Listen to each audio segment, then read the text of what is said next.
CBS 7 Sports presents The Wire, Week in Review.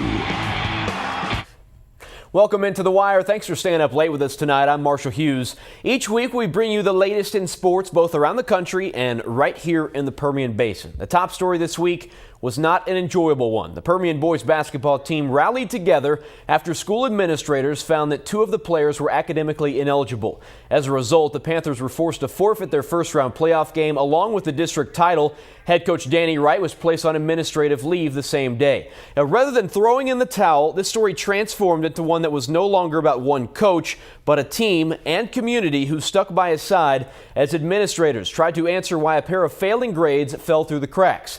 The team came together to issue out a statement on Tuesday. We want to be very clear. We are the people who have suffered from the most of this tragedy. However, we do stand behind our coach, Danny Wright, 100%. We know that our coach could have done more to prevent an ineligible player from playing. However, we know for sure that the blame does not stop or rest at his feet. There's plenty of blame to go around. We believe that other coaches and administrators here at Permian and at the downtown ECISD office also failed us by not following the proper steps to make sure that this type of thing did not happen. They also share a portion of the blame and responsibility for our forfeited season and championship. While they did let us down, and Coach Wright as well, he should not lose his job over this issue. It is important to us that we let Mr. Crow know that we stand behind our coach, our team, our school, and our community. We will be further damaged by the termination of our coach if that so happens. For us, Coach Wright is bigger than basketball. He is a friend, mentor, and father figure for many of us on the team, and we truly do love him. We just hope that Mr. Crow will completely look into the situation and make a decision based on all the facts and all of the policies broken by several people at Permian. We also hope that he holds everyone accountable who failed us and played a hand in creating this disaster for us and them. On behalf of our entire team, thank you. Watching a team unite one more time, not on the court, but in front of cameras, that deserves a lot of respect. Superintendent Tom Crow was left with a difficult decision to make. On Thursday, we got word that after 9 seasons with the program, Danny Wright would not return as the boys basketball coach at Permian High School. According to ECISD officials, Wright will be reassigned within the district as a teacher, with coaching still as a possibility. Where he will land is still in the works. I spoke with District Athletic Director Todd Vesely earlier this week about the future of Permian basketball. I see us doing what we always do, especially if I have involvement in it, and I'm sure everybody else sees it the same way. We are going to find the very best basketball coach for Permian High School basketball that we can possibly find. Well, the Permian Panthers season may be officially over, but the playing career of senior Robert Thomas is just getting started. Thomas has committed to play basketball at Southern Mississippi. Thomas said head coach Doc Sadler gave him a call while he was at the West Texas Relays yesterday. He offered him a scholarship, and Thomas made an oral commitment over the phone. Thomas averaged 26 points, 6 rebounds, 6 assists, and 3 steals per game. He was selected as the District 3-6A MVP this season. Southern Mississippi is a Conference USA program in Hattiesburg, Mississippi. And joining us now is the man himself, Robert Thomas. Congratulations on your decision to go to Southern Mississippi. That's awesome. Yes, sir. Obviously, moving on to the next level is a big step. Kind of talk about how it all played out. Is it true you're at West Texas Relays and you got a call? Yes, it's true. I mean, I was just, walking, talking with some friends. They was getting ready to race, and I was just talking. We joke around like we do, and then my phone had rang, and then my phone rung, and then I looked at the number, and I was like, I don't recognize it. I wasn't going to answer at first, but I was like, well, let me just answer it. So I answered it, and it's the head coach of Southern Miss. He called me, and he offered me a full ride to play college basketball at Southern Miss. What's that feeling like? You get a call, all of a sudden you're not sure who it is. You go from kind of wondering for a second, then all of a sudden that's got to change your life. I was just like shocked. I didn't believe it. It was like, it was too good to be true. I mean, I didn't I was still like, you offer me a, and he's like, yes, I offer you a full ride. So, I just got my heart dropped, and then I just left the group, and then I went to talk and keep talking to the coach, and it was just an amazing feeling. Have you already started looking into what guys they have on their roster, what restaurants to eat at in Mississippi? No, I haven't did that yet, but I looked at, just the guys that's on the team, the atmosphere, and see what kind of energy I can bring to Southern Miss. Talk about your time at Permian. What are you going to take with you to the next level that improved your game? While you're a Panther. I'm always tell you, integrity that Coach Wright had instilled in me and made me as a young man, and just maturity and being a leader, and Coach always has saying, as long as you keep God first, anything can happen. So, I'm always keep that with me as I go up to college.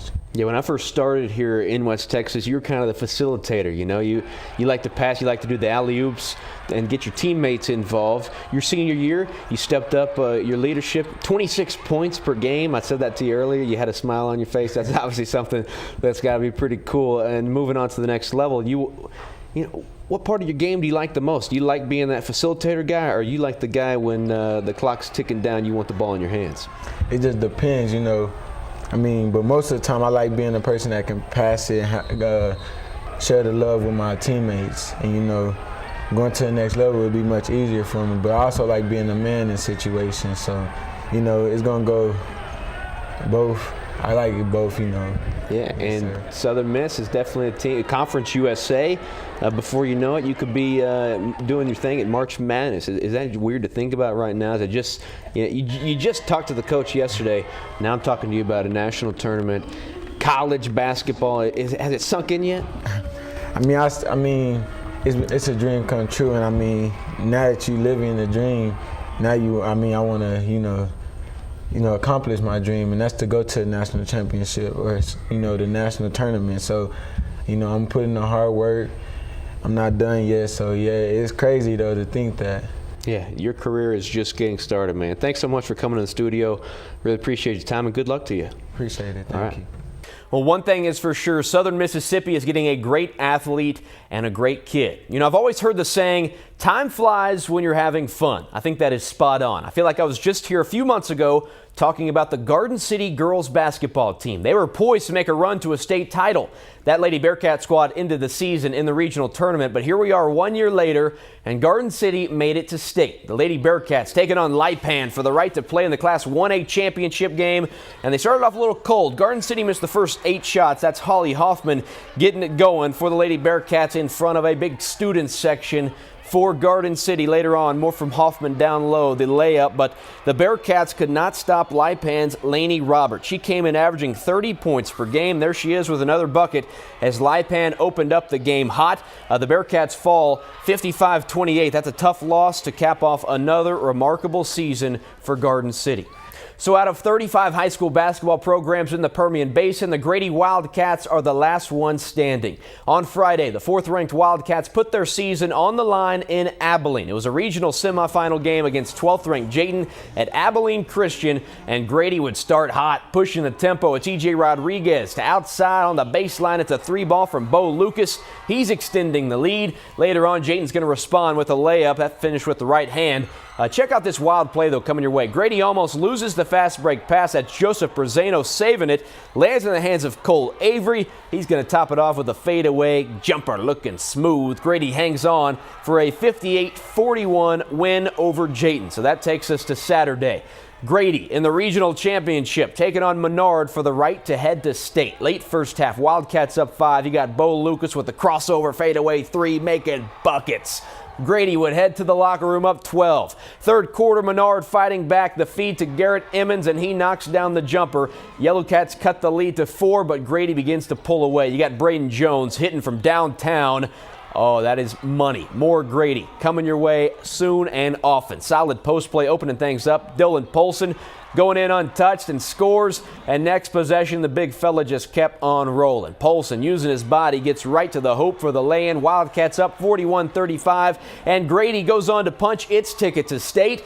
They win it 58-46. I'm telling you, that number 58, that's the magic number in Lenora these days. Bo Lucas led the way with 29 points. So who is going to head against Grady? It's going to be Grady and Calvert And for this week, for their 4th appearance in the state tournament, you got Grady also making appearances in 2004, 2010, and 2012. Grady will play in the state semifinals on Thursday. You got Calvert, that's about 30 minutes north of College Station. It's all set for 8:30 in the morning. The winner moves on to the state title game on Saturday. We are just getting started here on The Wire tonight. We will take a quick break and return with the Garden City Lady Bearcats. They are in the studio. I'm going to sit down with the team and talk about their trip to the state tournament. You're watching CBS 7, your eye on West Texas.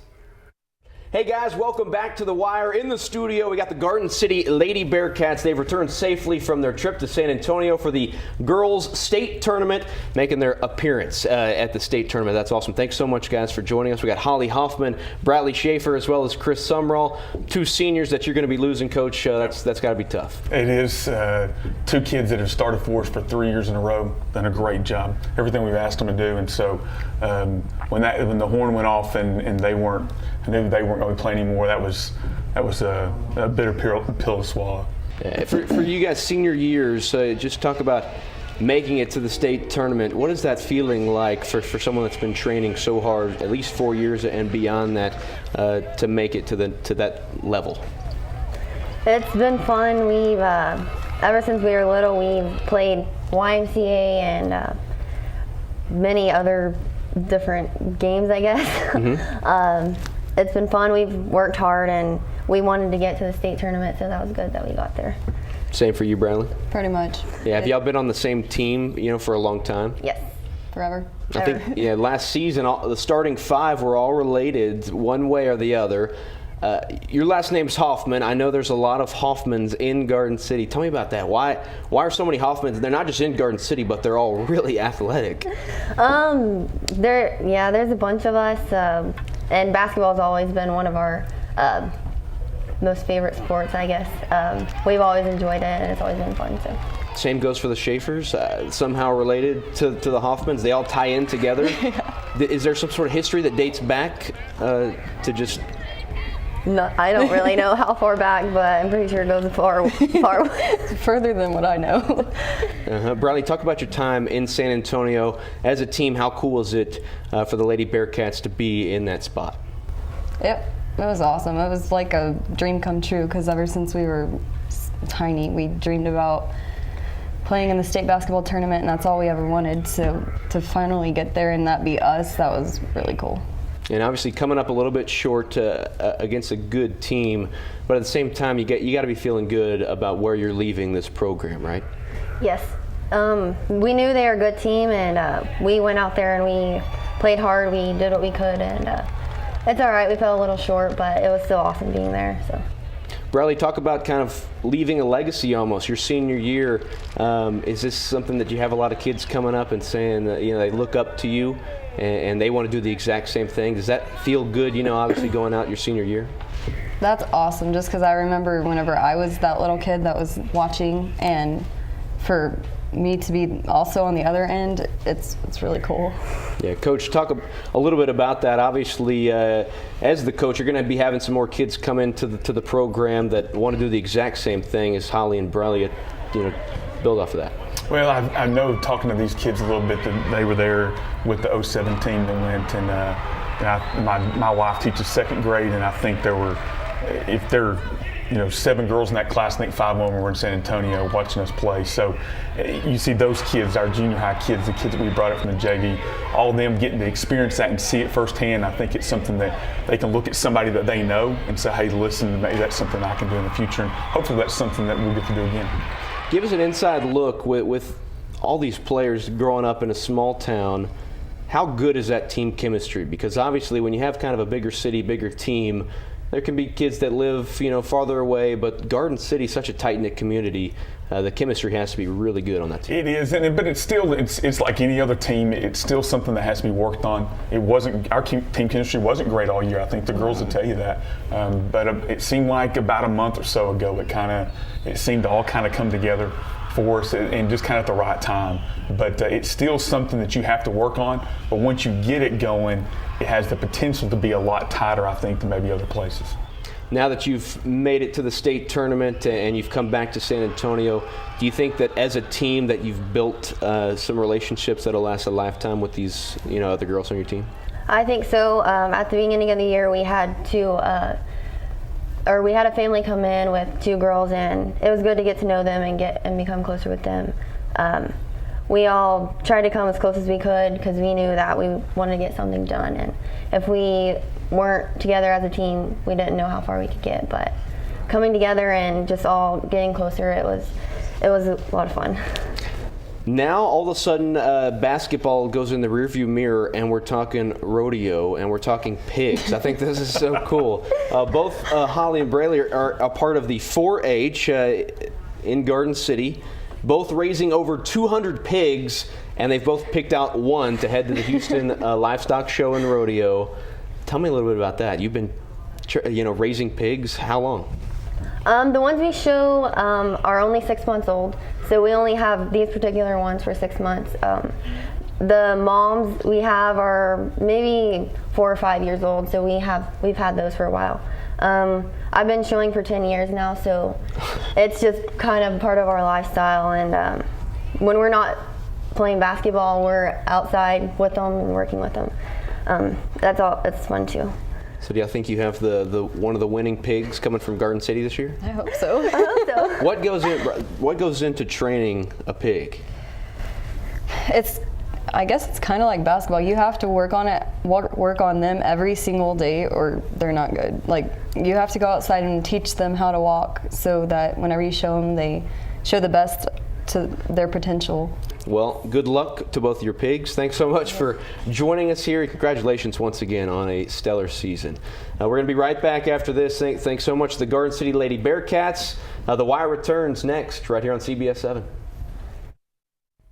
Out of all of the sporting events that are taking place in March, whether it's basketball, baseball, softball, or soccer, I have a new respect for hula hooping. For the past 20 years, Reagan Elementary in Odessa has been dominating the West Texas hula hooping scene with the one and only Star Wars Battle. It was created by Michael Nyman, a former Reagan teacher who's now leading the district's PE program.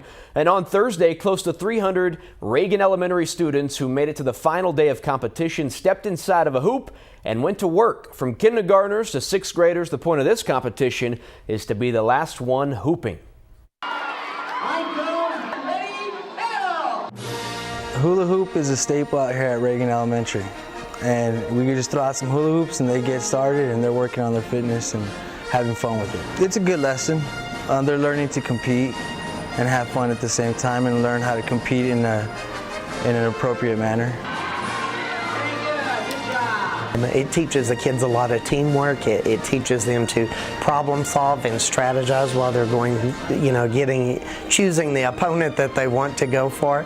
It's whenever you're gonna have to get him out no matter what, but still, at the end of the day, you're still all friends. Star Wars is not only about today's athletes, it's also about tradition. There is even an alumni battle game for former Reagan students, an event Erin Vore says she traveled 17 hours from Utah to make. I drove in last night and I got in at midnight. I was gonna do the drive in 2 days, but I wanted to make it back for Star Wars, so. And as for today's winners, 2nd grader Landry Ward is walking away with bragging rights bigger than her. What are you going to do with this trophy? I don't know. Oh, that is too fun. This weekend marked the 71st annual West Texas Relays. Athletes from around the state have been traveling to Ratliff Stadium since 1944. It's developed into one of the best meets in West Texas for our local athletes to show off their speed. CBS 7 photojournalist Daniel Alvarado gives us a look into the fun.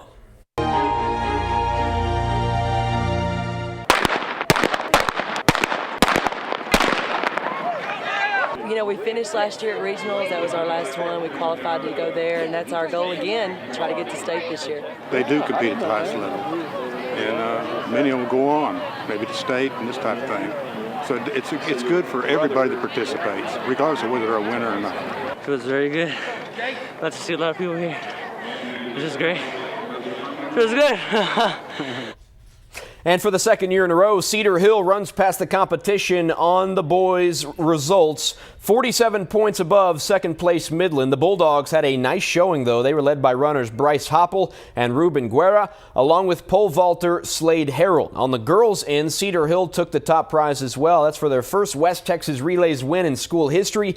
Permian finished second, led by future Texas A&M trackster Maya Nelson and Nicole Holliday, who ran the 100-meter dash in 12.41 seconds. It's officially baseball season in West Texas. The Tournament of Champions heated up this weekend. The weather did its part, so that left it up to 15 different teams to do theirs. It was a tough tournament for the Permian Panthers after a 14-4 loss Friday morning to Canyon Randall, taking on the reigning champs in Grapevine. A scary moment. Josh Leslak gets beamed in the head. He would be down for several minutes. He'd leave the game with a bloody nose, but good news, he'd also leave with a smile. The Panthers' pitching stayed inconsistent through Saturday. Permian drops its second game there, though, of the tournament, 17-1. Midland Lee was on fire in this tournament, taking on Lubbock Saturday. That's Austin Maddox getting the start, doing his thing, striking out a pair. Next inning, it's Maddox getting some run support. The Rebels scored 31 runs when this tournament was all said and done. Ty Coleman trotting in to put Lee on the board, and then John Withrich extending the inning soon after. The long ball to center, scores Griffin Quintero, and the Rebels are going to win 12-1 and finish the tournament 3 wins, 1 loss, and 1 tie. Odessa High hosting El Paso Franklin Saturday at Presley Field. The Broncos beat Friendship 6-4 earlier in the morning. That's E.J. Carrasco looking to make it 2 wins straight. Then he goes to the plate, trailing 4-2, needing a rally. It looks like Carrasco has it, but Jimmy DeLeon reaching out, making a stellar grab. Franklin holds on to win 4-2. The tournament wrapped up Saturday night. Sleeping bag weather. Midland against Andrews. One fan did not seem to mind, whipping his way into the evening news. Andrews had a 3-1 lead going into the third. That's Aaron Marquez on the mound. Check out the sauce on that curveball. He gets Jacob Mata swinging. Fast forward to the fourth. 1 on for the Dogs. Cole Fritchen coming through in the clutch. He gets 1 to fall. That's going to score Jackson Hallmark. Midland storms back to win 5-3. They win the Tournament of Champions. And right now, somewhere out there, I'm telling you, this kid is still dancing. He's got moves for days. The Bulldogs have now won twice in the last 10 years, with another tournament title coming in 2006. Midland now has won it or tied 5 times, and Midland Lee has won the tournament 7 times. Coming up next on The Wire, the Dallas Cowboys used the franchise tag on Dez Bryant, but why is the so-called video stealing his thunder? NFL free agency begins this week. We're going to take a look at the offseason dates to remember moving forward. And Tony Romo dives into the Duke student section. The details straight ahead right here on CBS 7. Welcome back to The Wire. The Dallas Cowboys have officially put the franchise tag on Dez Bryant. What that means is Dallas prevents their star wide receiver from hitting the free agent market in 8 days. That also guarantees Bryant $12.82 million for the 2015 season. Now, unfortunately for Bryant, even the franchise tag is not enough to trump what he's in the middle of right now. The rumors of the video are just too much. It is one of the biggest topics in the NFL. This video has yet to be leaked. Why everyone's talking about it now, it just beats me. The incident dates back 4 years, guys. A 2011 report that states an unknown person called the police to say an African-American woman was being, quote, dragged from one vehicle to another vehicle by an African-American man in a Lancaster, Texas Walmart parking lot. The vehicle the woman was dragged from was a Mercedes registered to Bryant. The belief is that the Walmart cameras caught the incident on tape, but the police report said that there was no offense and everyone was free to go. You know, the Ray Rice scandal changed everything. The former Baltimore running back was caught on camera assaulting his then-fiancée Janae Palmer in an elevator. The Dez Bryant scandal involves the same ingredients, but this story adds America's team into the mix. As much as we live in the now these days with everyone and their grandmother on social media, it is hard to believe that a story from 4 years ago is resurfacing. And why weren't we talking about this when the Cowboys were in the playoffs? Why is it just now coming up when Bryant has been trying to get paid? Well, some say that's because it's a conspiracy by the Cowboys not to pay Bryant. The two sides have until July 15th to work out a long-term contract, and if no deal is reached by that stage, the franchise tag sticks for the season. The NFL's free agency period opens at 3 p.m. Tuesday. The Cowboys are expected to stick to the same plan they followed the last 2 years, and that's not to overspend on a veteran player. March 7th through 10th, you got the clubs allowed to begin negotiations with agents of unrestricted free agents. On March 10th is when free agency officially begins. And then fast forward to April 24th, the deadline for restricted free agents to sign their offer sheets.